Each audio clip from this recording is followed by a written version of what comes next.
So it shouldn't be any secret that I recently purchased a new minivan, and throughout the entire process, the Pacifica was high on the list of what we were looking at, but we didn't end up going with the Pacifica, which I'll talk about throughout this video. But this week we are reviewing the 2022 Chrysler Pacifica Plug-in Hybrid Pinnacle. And of course, driving this thing throughout the week reminds me exactly why it was towards the top of our list and why we didn't end up going with it. So let's go ahead and dive into the different trims and options that you have from Chrysler, and then we'll dive specifically into this one. So there are basically two models of the Pacifica that are sold today. You have the Pacifica gas powered vehicle, and you have the Pacifica Hybrid, which is a plug-in hybrid, which obviously is what we're driving here. Trim levels include the Touring L, the Limited, and the Pinnacle. We're driving the Pinnacle. Now in 2020, Chrysler actually broke off the lowest trims of the Pacifica and made it its own model, which was the Voyager. And in 2020, they sold the Voyager as a lower end Pacifica, a lower end minivan.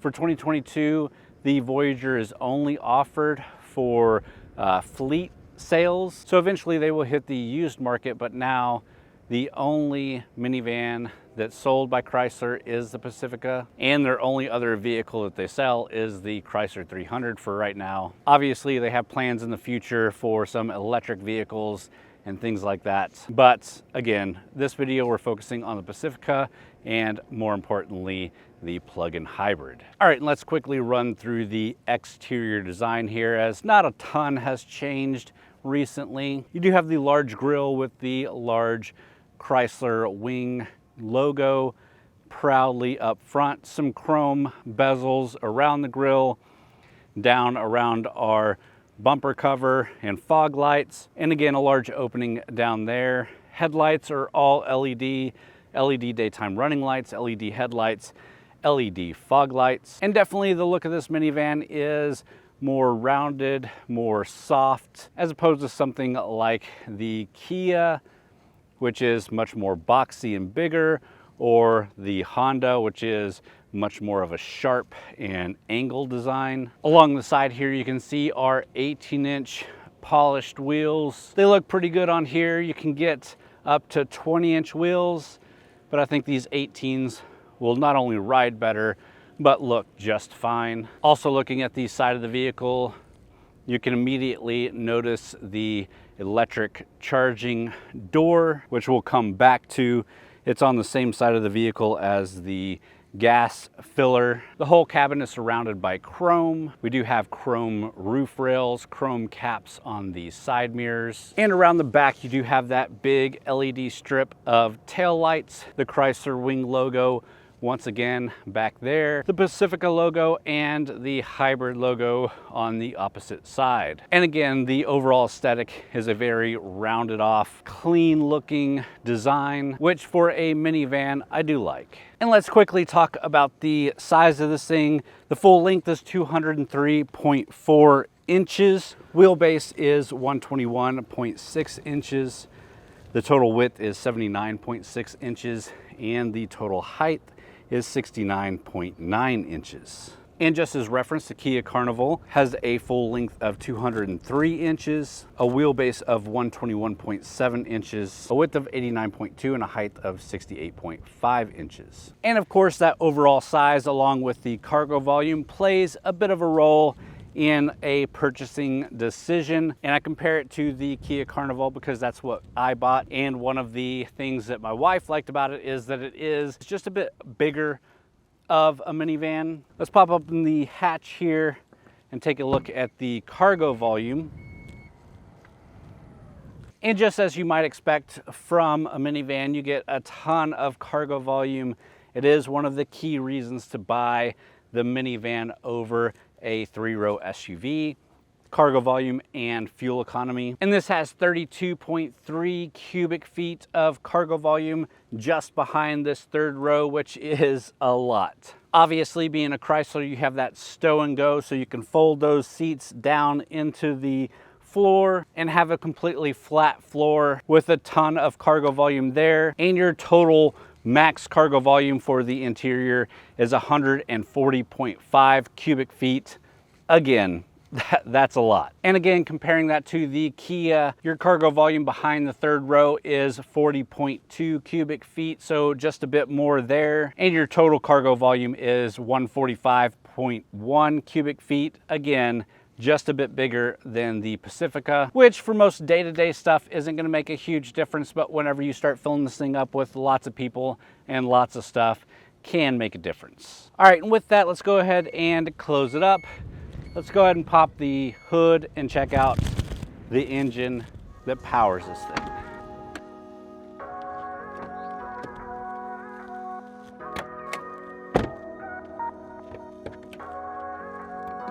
All right, so obviously we have Chrysler's hybrid powertrain here. It's Chrysler's 3.6 liter V6 hooked up to a electric motor. The hybrid system's net power output is 260 horsepower.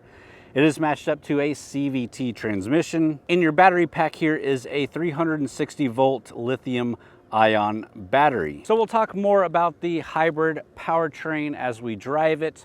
But Chrysler does offer an available home level 2 charging kit. They have a recommended company to help install it. So as you buy the vehicle, if you're looking to put that in your home, which I recommend if you're buying one, you do, Chrysler should really help you out with doing that. But before we dive into any more of the technicals of driving and charging this thing, let's go ahead and jump inside, take a look at the interior, starting with the back seats.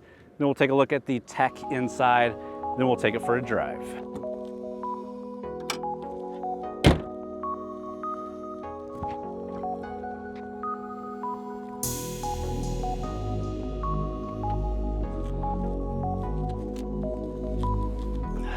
All right, and here in the rear seats, obviously super comfortable, nice and spacious for this minivan. Kids back here have had no issues, and we've done some pretty decent road trips in this thing. We did drive to Frisco, which is about an hour drive for a soccer game. And we've done some regular, just everyday family stuff back and forth in this. And again, it's a super comfortable vehicle, comfortable to drive, comfortable to be back here. We'll talk more about that obviously as we get up front, but the rear seats are spacious. You have the same nice materials that you get in the front seats. Even the third row, very spacious. I'm not gonna climb back there for you guys, but the kids fit just fine. I'm 6'1", bit of a bigger guy. I can fit back there if I need to, but here in the second row seating is kind of where it's at. So looking at some of the features here, we do have USB Type-C charging. We've got our own HDMI on the back of each seat. And this is because we have the rear infotainment system. And the rear seat entertainment system has dual 10-inch screens. It has built-in Amazon Fire TV, which is super nice. You do get a remote. And after about 5 minutes of playing with this thing, kind of the bummer with the new Amazon account is you have to have an Amazon account. You have to have a Wi-Fi network. You used to be able to just jump into a menu system and see different games that you could play between the two. You could do the "Are you there yet?" And I can't seem to get it to do any of that. I don't know why Chrysler would lock you into only being able to use the Amazon TV stuff and completely forgo the great system that they had. I did have the kids complaining to me about the system, and as a driver, I was just completely unaware of what they were doing back here, but now me sitting back here actually playing with it, it's not good. It's not good. That said, you do have the connectivity of like the HDMI and stuff. Hopefully you could just plug something in and it will work there if you're doing a movie or something like that, but pretty disappointed with the infotainment system there. With that, let's go ahead and jump back out, jump into the front seats, take a look at the interior from the front, from the driver point of view, then we'll take it for a drive.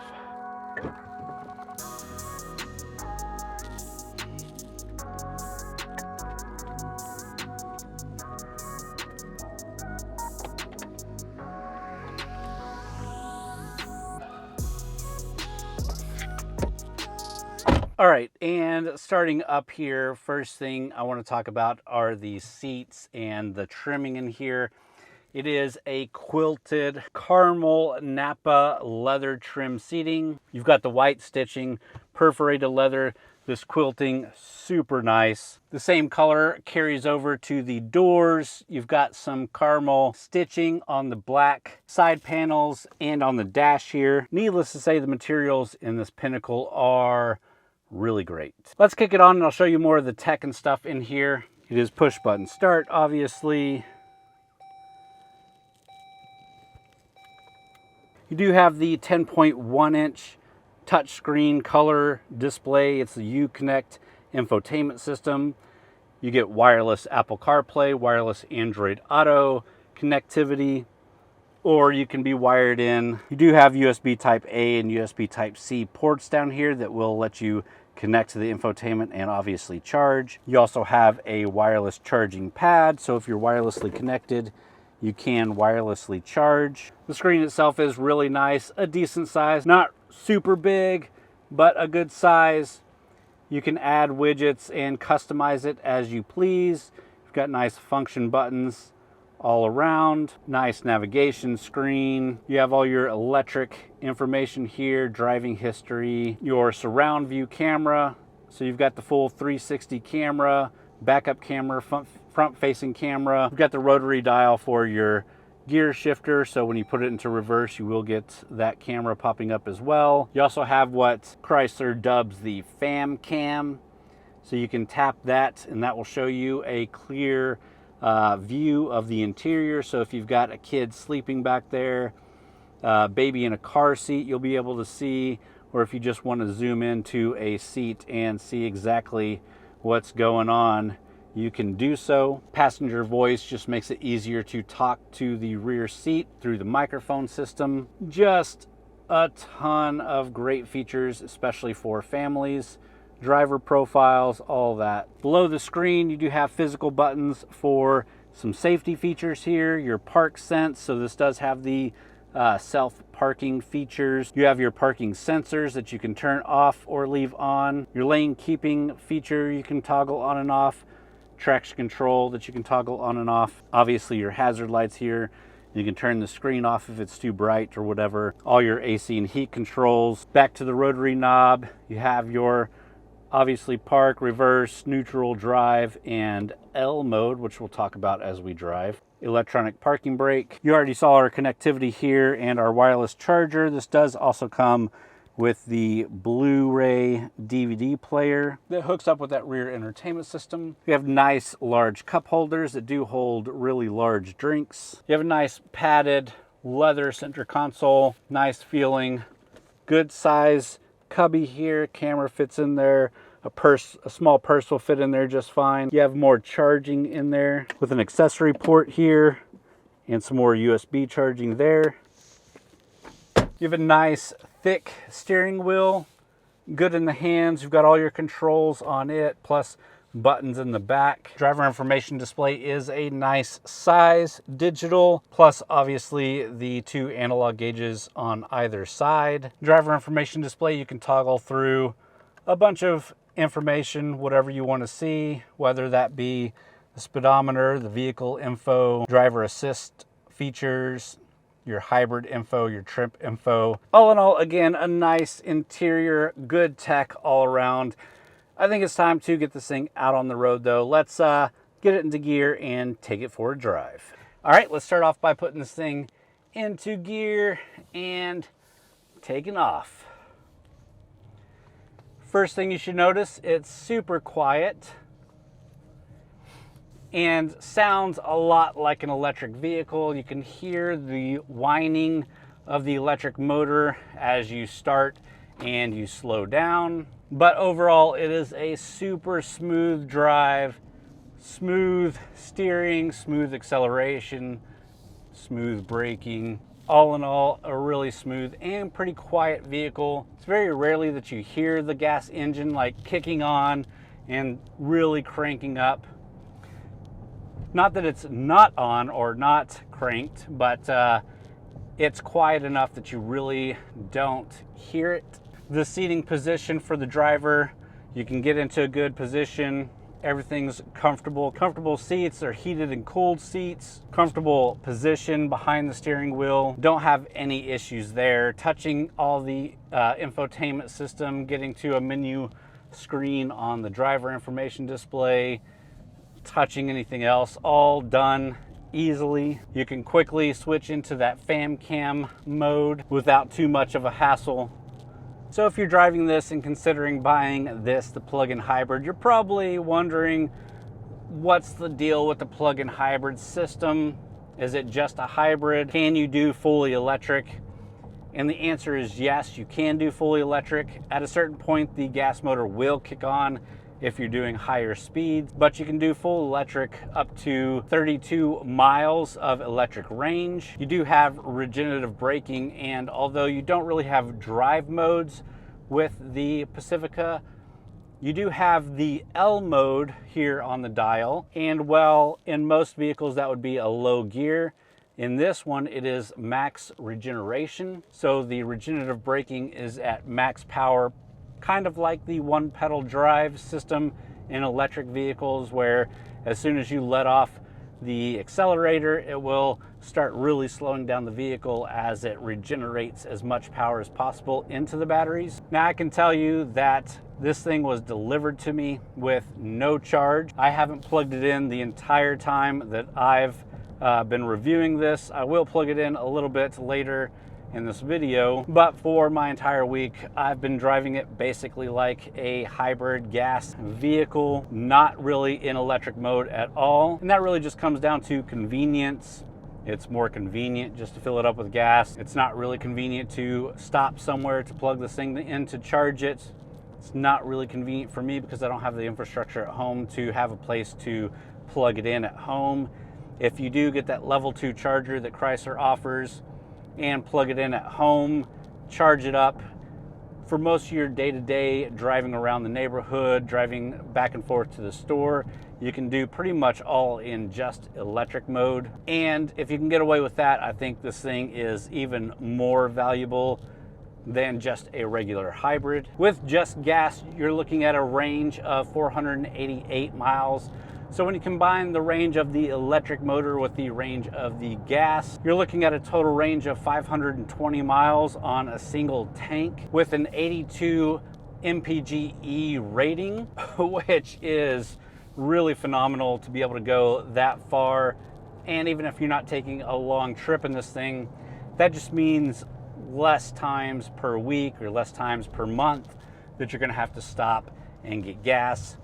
And again, if you're charging that electric battery every night and you're just running around in town, you can get away with maybe filling this thing up only once every couple of weeks. Like I said, I've had it for an entire week. We've done some trips. I've driven to the office and we never had the batteries charged. And I'm still sitting at a quarter of a tank of gas with 91 miles of range left. And I've had this thing for 6 days, driving it constantly. Now, as you might have saw as we were flipping through the screen, our average miles per gallon is 26.6, which isn't terrible, but isn't really great considering that 82 mpge number. But again, I haven't been driving this thing with the batteries charged, so I'm not really doing it justice, which probably makes me a bad automotive reviewer. But again, it kind of comes down to convenience. One of the things that the Pacifica does that not a lot of minivans do is offer an all-wheel drive option. If you get the hybrid though, it only comes in front-wheel drive. So if you're looking for an all-wheel drive option, you have to get the non-hybrid version. Just a little tidbit that might sway you one way or the other. You do get standard safety features, which include pedestrian automatic emergency braking, forward collision warning with active braking, adaptive cruise control, lane sense and lane departure warning, a lane keep assist, and a blind spot monitoring system. And all those do a really great job at making this an even better family vehicle for things like road trips. Although it's not the best for the lane keeping assist system. It will warn you just fine. It'll find the lanes up on the highway, but it's not really hands-off driving at all. Funny enough, my base Kia Carnival that we bought has lane keeping assist that does keep you in the lanes perfectly fine, but does not have radar guided cruise control. So you do have to pay attention to if you're getting behind somebody that's going slow in front of you. This has the radar guided cruise control that works flawlessly, but doesn't really do the lane keeping as well. But of course, this is the Pinnacle, the top of the line, and my Carnival is the bottom of the line. So you can get one with the lane keeping assist and the radar guided cruise control. I just don't have it on my package. And we could talk more about me buying the Kia over the Chrysler as we wrap up the video. But before we do that, let's pull back over. Let's talk about the price and the competition that's out there in the minivan market here in the US. And then I'll give you my final thoughts and wrap it up after that. All right, before we get into the price and competition, we're actually parked here at our local AMC theater, where we have our only publicly accessible charging points in the town that I live in. So I don't actually even know if this is gonna work. I think the plug looks a little bit different, but we're gonna jump out and try to charge the battery a bit as we talk about the price and competition, just to see if this is even a thing. And then we'll wrap the video up after that. Let's jump out and see this thing.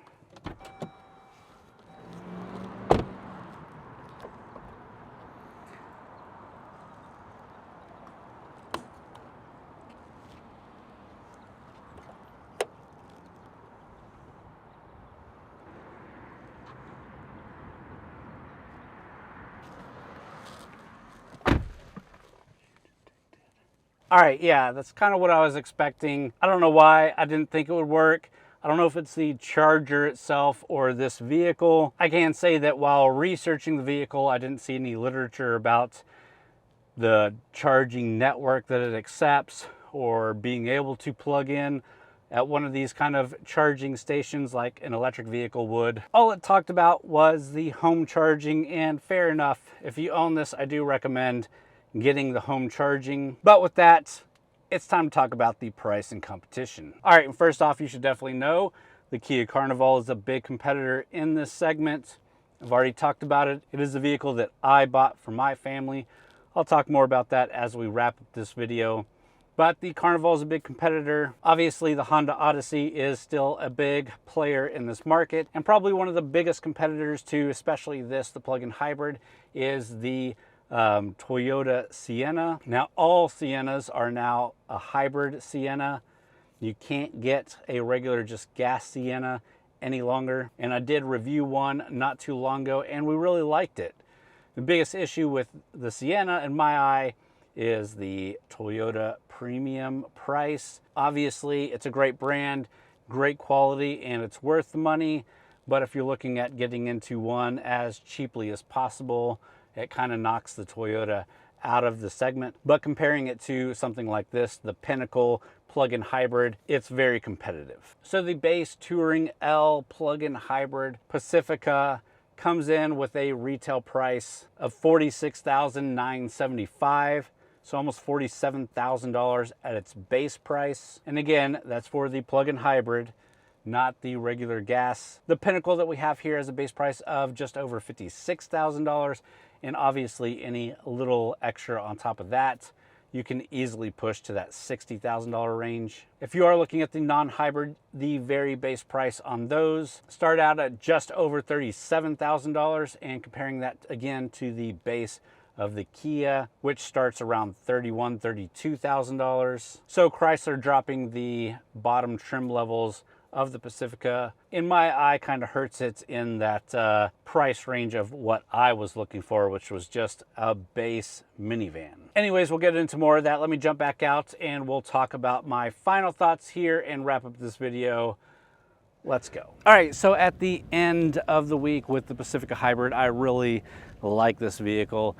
It's a great minivan for a family, especially this hybrid version in these times where gas is so expensive.